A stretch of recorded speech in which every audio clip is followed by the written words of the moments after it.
Hey everyone, Cody Hayes here, and I'd like to welcome you to part two as we look at the second portion of Judaism.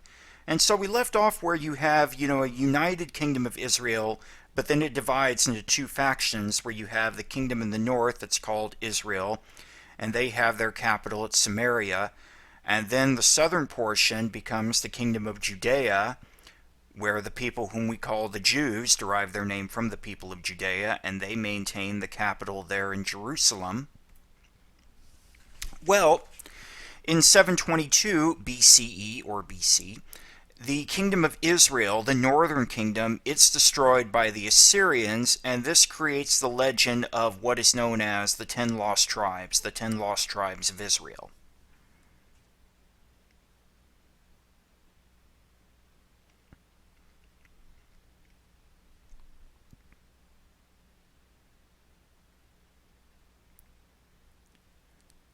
So the northern kingdom, it's destroyed by the Assyrians, and this creates the legend of the 10 lost tribes because originally you had 12 tribes of Israel. 10 formed the northern kingdom, and then the remaining two, form the southern kingdom. So the 10 lost tribes, what exactly happened to them? Well, there are some that will try to argue that the group that we call the Samaritans are the descendants of the 10 lost tribes because the northern kingdom had their capital at Samaria.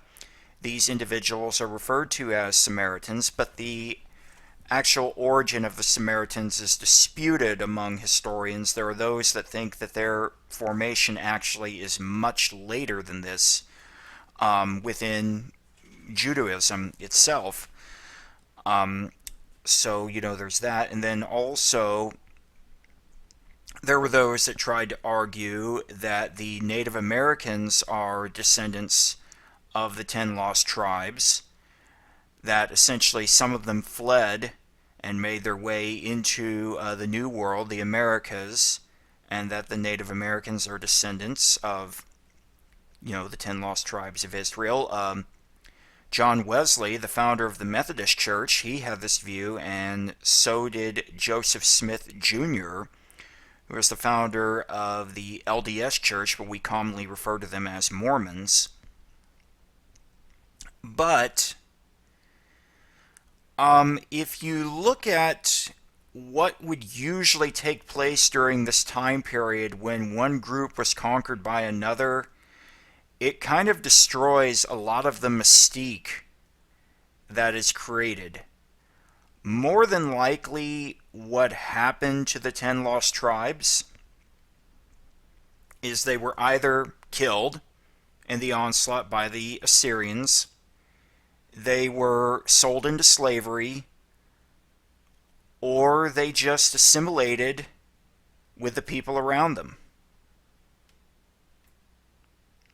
Well, then, continuing forward in 586 BCE or BC, the kingdom of Judea, the southern kingdom, and Solomon's temple, they are destroyed by the Babylonians, and this begins a period in history that's known as the Babylonian captivity of the Jews, and it's also where you find the use of the phrase Babylon, as a synonym for evil that's used by Jews, and later this would be used by Christians.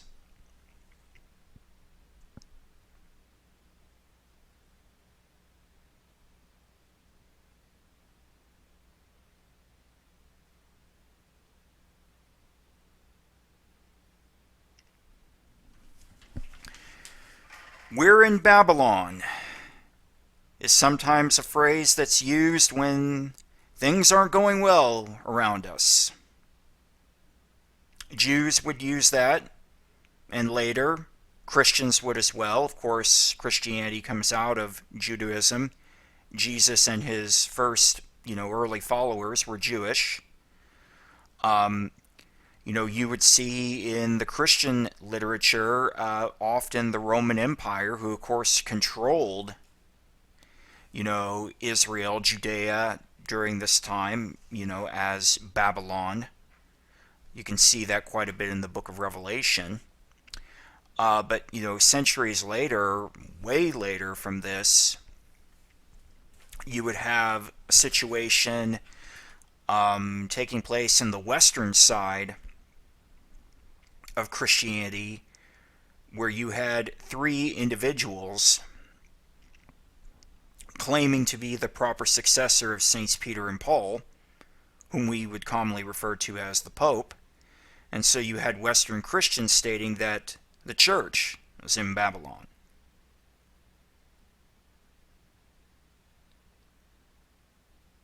But one of the legends that actually comes out of this particular incident is, the Ark of the Covenant. And what exactly happened to the Ark of the Covenant? You have in what is known as some of the Deuteronomic literature of the Hebrew Bible that Jeremiah, the prophet Jeremiah, hid the ark away, but for some reason the author who makes the case that Jeremiah hid the ark away doesn't seem to know where he hid it at. Then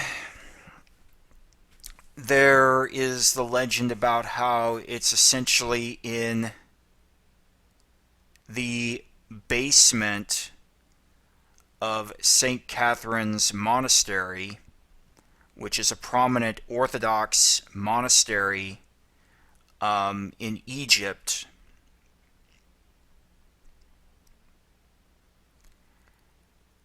But more than likely, what happened to the Ark of the Covenant was that it was melted down, for whatever precious metals were on it, which would be, gold, silver, bronze, or copper. That's more than likely, what happened to it.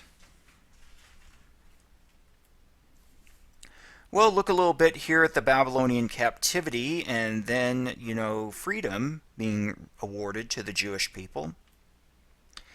Well, one of the first things to understand is the Babylonian captivity, it led to the Jewish people having this brief crisis of faith.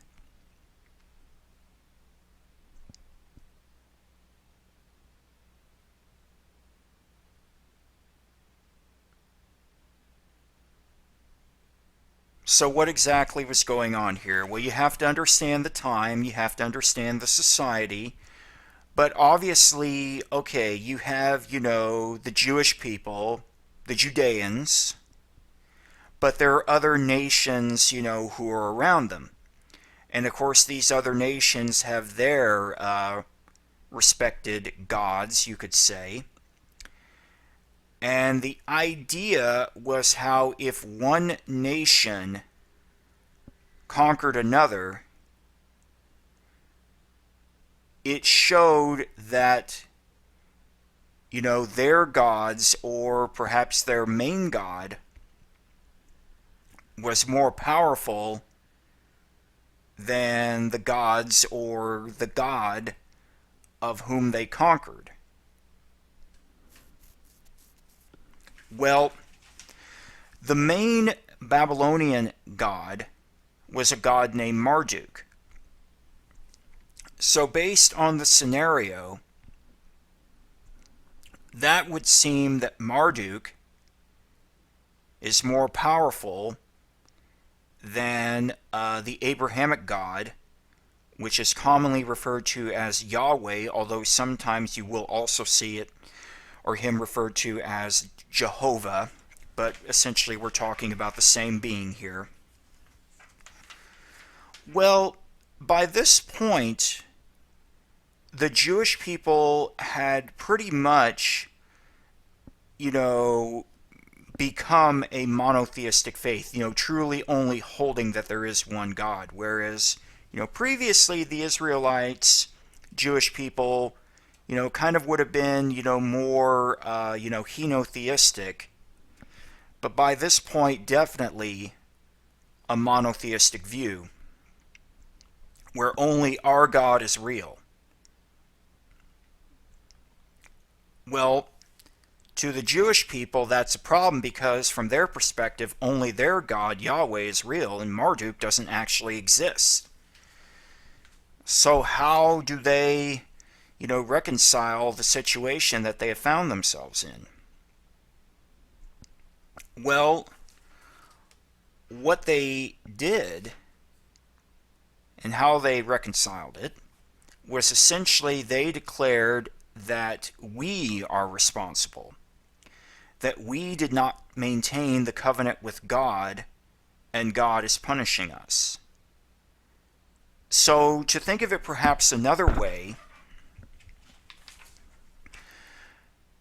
God, put this blanket of protection around Judea, but the Jewish people not maintaining the covenant with God, breaking the covenant, God essentially took that blanket of protection away and allowed for an outside nation, in this case the Babylonians, to come in, conquer them, destroy their temple, etc.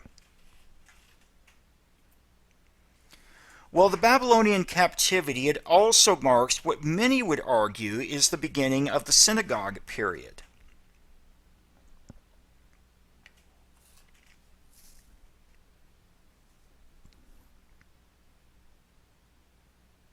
There are some historians that will argue that the beginnings of the synagogue actually would have been a couple centuries later, during what can be called the Hellenistic period. But it does make sense for the synagogues, the beginning of the synagogue, to have taken place around this time period because, previously, so much of Judaism, centered around the temple in Jerusalem, the temple built by Solomon. And now you no longer have a temple. So this is in many respects the manner, the way to maintain the faith of the ancestors, the faith of Abraham, you could say.